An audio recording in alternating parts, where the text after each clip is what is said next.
یه جمعه میخوام استراحت کنیم اگه گذاشتم، ولی اشکال نداره.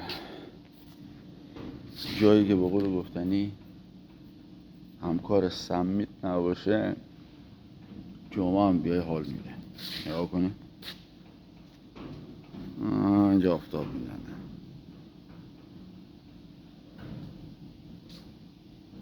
بچه اینجا آلپ اسپورته. خب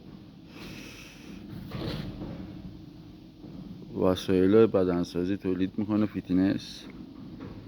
بعد ارزم به حضور شما که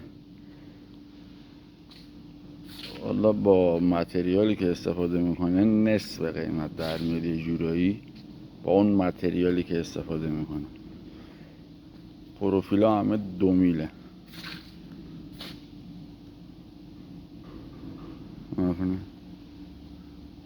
امروز هم اومدیم واسه مونتاژ قطعات دستگاه که مونتاژ کنیم بفرستیم بره.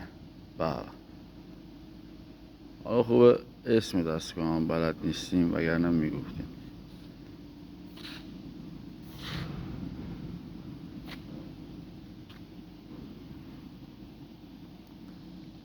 آره الان هم حال دارم به ما میدن بریم صبحونه.